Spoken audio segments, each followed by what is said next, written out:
Good morning all, thank you. This is only the second time I've ever done a presentation like this, and it's also the second time I've had to follow Les, so I think next time I need to check that running order.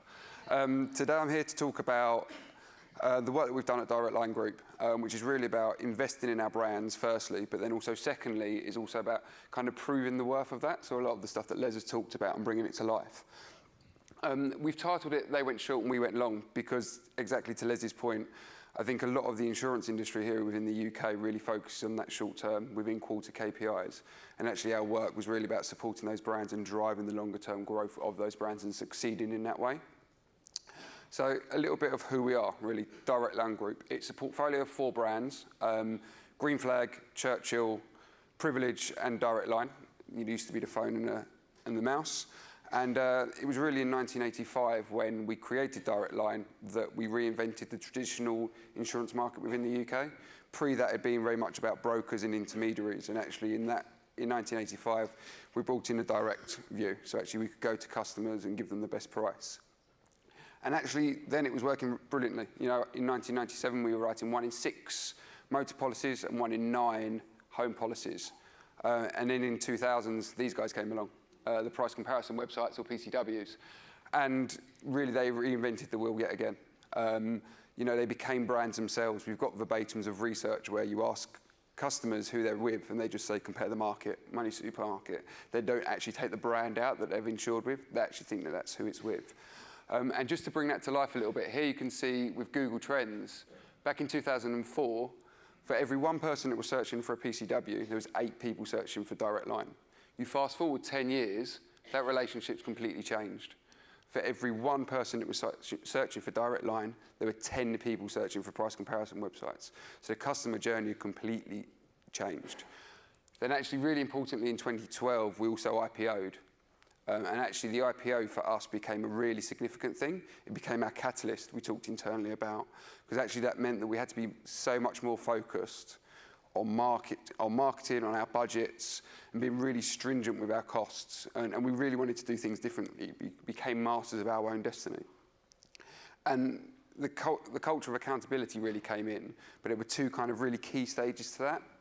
The first was that we needed to cut our marketing budget, or we needed to right-size our marketing budget. I'm sure, as you all know, you know, if you invest slightly less, you can get a stronger ROI. But for us, it was, what is that right size? It's not just about reducing budget, it's about making sure that it's the right size. And actually to do that, you know, we use a really rigorous measurement approach. And that's really where we come in from a marketing effectiveness point of view.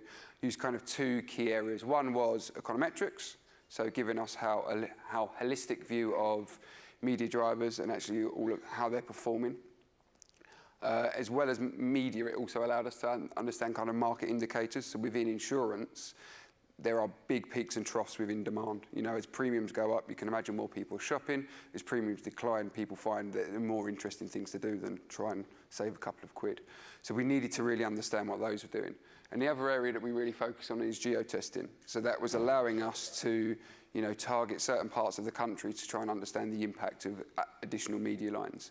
And geotesting was really important for us because we used it in 2 ways. Firstly, we used it to kind of double check the econometric results that we were seeing, but also then to check new media lines or newer media lines.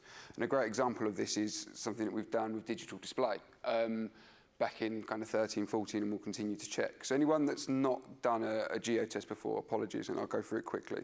Essentially what it allows you to do is you deliver a BAU media plan, you know, across the whole country, and what you're doing is you're adding 1 additional media line to a certain part of the country, or postcodes, TV regions, whatever it might be.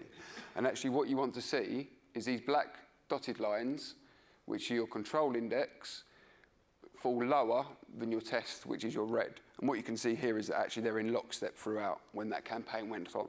And actually we were seeing no incremental impact from digital display. And we did this for numerous kind of media lines. And what that allowed us to do is not only cut spend, but actually reproportion it and actually put it back into areas that we did know were working. The second step was that we brought in this guy, Harvey, or the fixer from Pulp Fiction, through the brand team and work that they were doing with Saatchi and Mediacom to kind of go at it. Actually, what is it that Direct Line are there for? And it's fixing problems. And actually, what better way to kind of represent that than have the fixer from Pulp Fiction help to do that? And to do this, we needed, we'd really moved. So actually, 2 of the key focuses that we had was we needed to get this new creative platform and this new area of expertise in front of customers or reach them. And the best way for us to do that was through TV, and still is through TV. As you can see here, for both our motor insurance brands and our home insurance, we really doubled down on TV and massively increased our share of voice. Not only that, but we also looked at the way that we were deploying our TV. So actually, a lot of people still talk about DRTV or daytime TV, response TV, and our brand TV.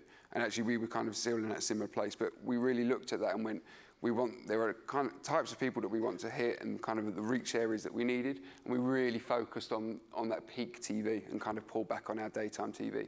It's still relevant for us, but in an AV strategy that we're moving into, you need to kind of think about reach rather than proportions between the two of them. And actually, the results from that were amazing for us. You can see that actually from a quotes and sales perspective, for motor, we turned year-on-year declines quickly into year-on-year increases, and the same for home.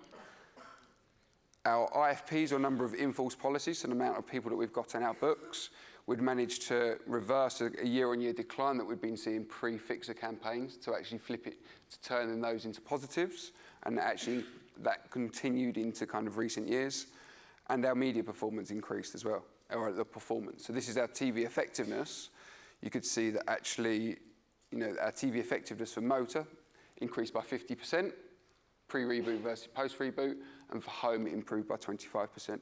So we'd seen that this was really having massive impacts for us.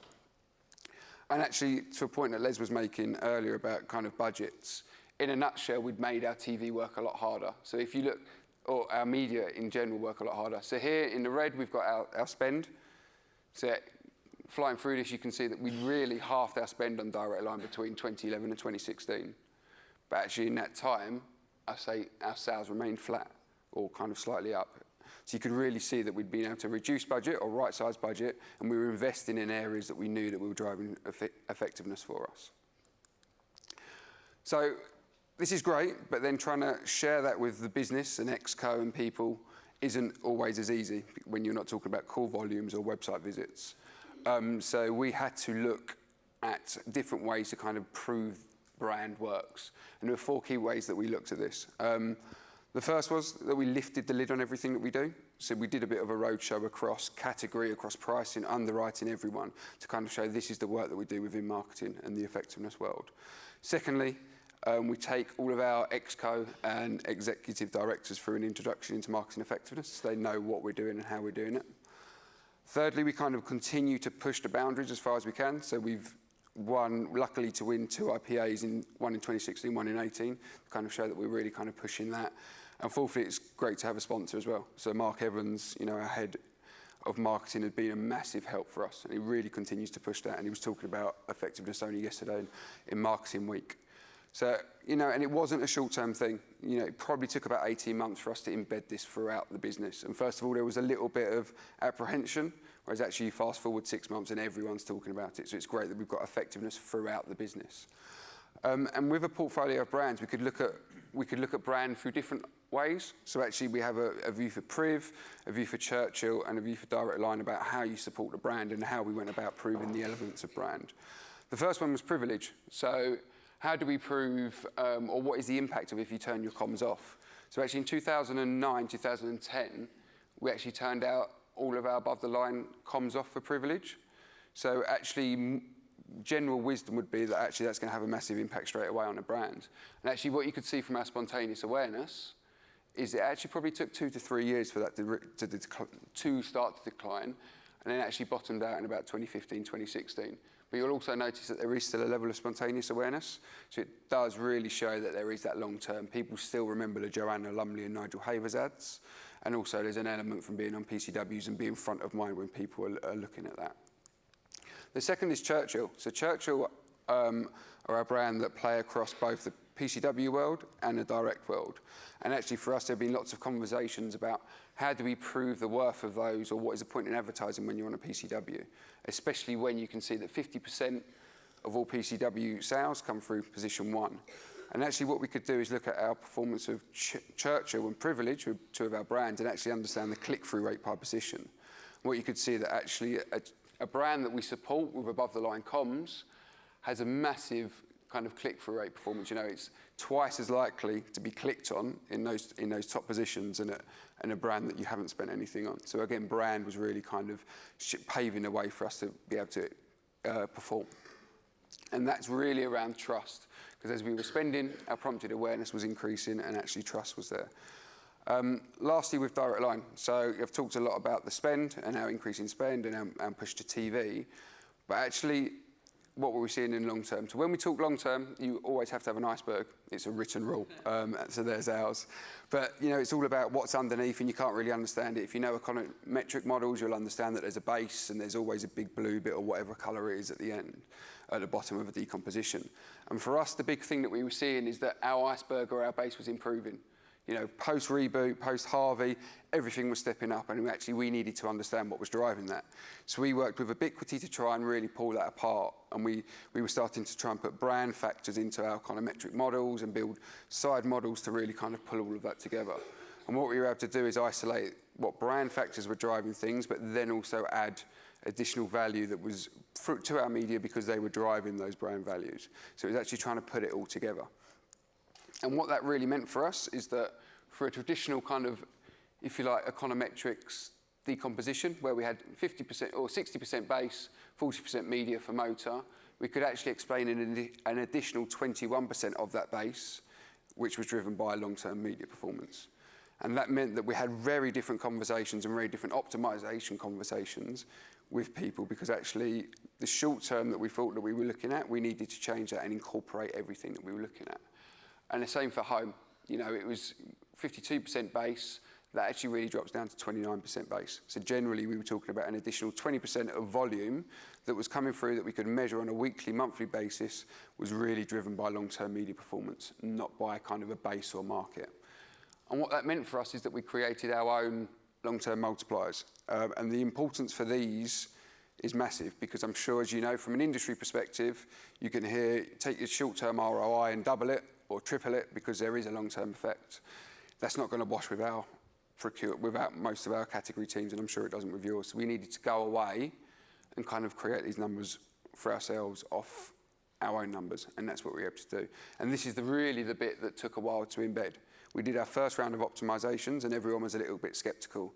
You fast forward a year, and everyone's asking what their long-term multipliers are, because they want to ensure that it's incorporated within their optimizations, that they're getting the right level of spend. So what does it mean for us overall? It means that we were able to identify an additional £45 million worth of value that historically would have sat in base or different drivers, but it was media driver that was doing it. We saved the dog, even though the dog looks slightly different to what it does now. He's been CGI'd, but you know, if we weren't doing this kind of work, we might have made optimization decisions between the portfolio that meant that Churchill became a brand that wasn't on TV or above the line. We were able to have very different conversations internally. So marketing was no longer seen as a colouring in function like it probably had done previously. And we changed the conversation. It wasn't just about efficiency, it was about effectiveness, and actually what the best way for us to spend money in both the short and long term was, and what that balance was. Thank you.